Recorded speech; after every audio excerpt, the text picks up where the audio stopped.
Hoje, nós estamos no capítulo de número 32 do livro de Gênesis.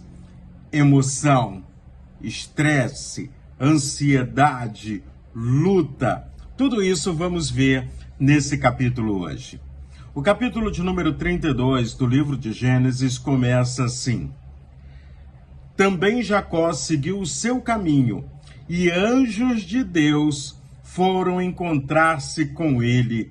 Quando Jacó os viu, disse: Este é o acampamento de Deus, e deu àquele lugar o nome de Manaim. Versículos 1 e 2, Gênesis capítulo de número 32. E eu quero começar com uma pergunta. Os anjos do Senhor têm andado com você? Ou como o salmista diz, os anjos do Senhor acampam-se ao redor daqueles que o temem e os livra? E eu confio na palavra de Deus, e eu tenho vivido muitas vezes na minha caminhada provas reais de tudo isso. Mas continuando no capítulo de número 32 do livro de Gênesis, encontramos Jacó, que está viajando para encontrar com Esaú, cheio de perguntas, cheio de dúvidas, ansioso, com medo. Afinal de contas, ele não sabia se Esaú teria perdoado ele. Ele não sabia como é que seria esse encontro. Ele não tinha ideia do que ele iria vivenciar chegando na terra prometida, a terra que o Senhor prometeu a Abraão, reafirmou a promessa a Isaque e deu continuidade a ele, Jacó. Jacó, ele era intenso, ele gostava da agitação, ele não achava que as coisas poderiam ser do jeito que estão, ele sempre pensava em algo maior. Tanto que no seu nascimento, ele gêmeo de Esaú, ele já brigava com o irmão dentro da barriga da mãe. Ele queria sair primeiro, ele queria ser o mais velho, por isso ele roubou ou comprou a primogenitura com um prato de lentilha.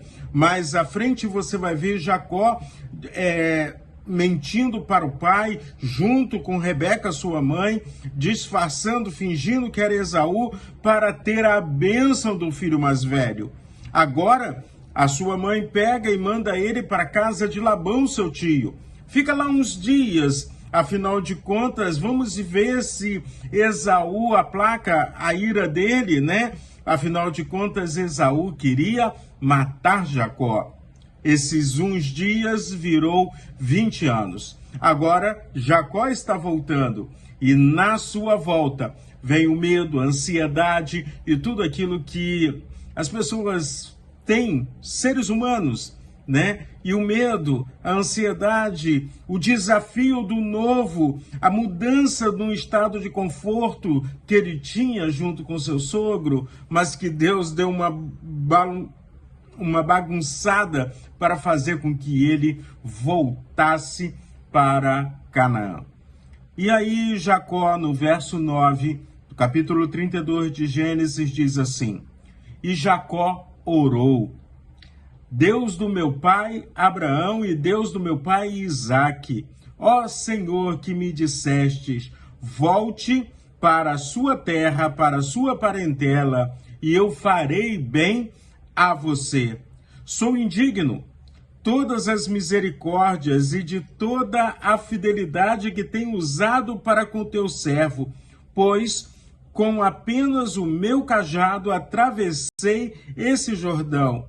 Já agora somos dois grupos. Livra-me da mão do meu irmão Esaú. Observa, ele reconhece quem ele é. Ele reconhece o cuidado de Deus sobre a sua vida. Ele reconhece a presença do Senhor. E agora ele está voltando para enfrentar a história. Enfrentar algo que ele tinha deixado no passado, porque Deus queria fazer coisas ainda maiores com ele. No capítulo 32, nós temos o texto de Jacó lutando com Deus, e fica assim difícil quando a gente lê esse texto, Porque o texto em si não diz que ele estava lutando com Deus, mas diz que ele estava lutando com uma pessoa, um ser humano. Mas ao final da luta, o próprio Jacó reconhece que ele estava lutando com Deus. Afinal de contas, a luta foi a madrugada inteira.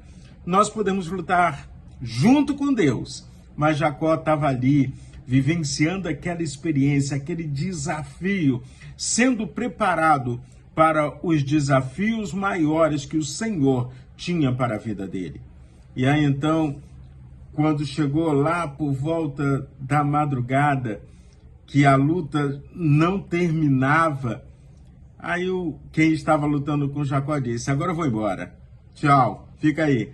E a Jacó agarrou e disse: só te largo se tu me abençoares.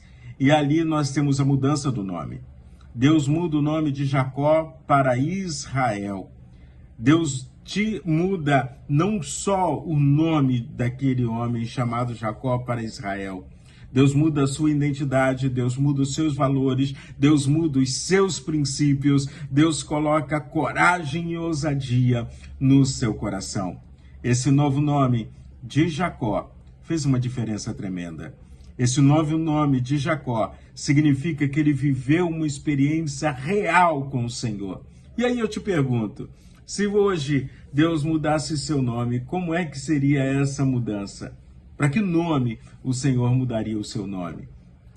É bom pensarmos nisso. Afinal de contas, em cada momento que Deus mudou o nome de alguém, estava se relacionando a caráter, propósito, planejamento, sonhos que Deus tinha para aquela vida. Quais são os sonhos de Deus para a sua vida? Qual o propósito do Senhor para você? Como é que você tem se relacionado com Deus? Você tem agarrado Deus e dito: eu não te largo de jeito nenhum, Senhor, porque eu sou abençoado, muito abençoado por ti, ó Deus eterno. Que Deus abençoe o seu dia. Aproveite as bênçãos do Senhor na sua vida. E não largue Deus por motivo algum. Afinal de contas, não tem coisa melhor do que caminharmos com Deus, seguirmos no caminho que Ele trilhou para a minha vida, para a sua vida. Porque Deus nos trata como filhos, Ele nos ama e Ele tem planos, projetos pessoais para cada um de nós. Então, viva o melhor de Deus nesse dia. Que Deus te abençoe.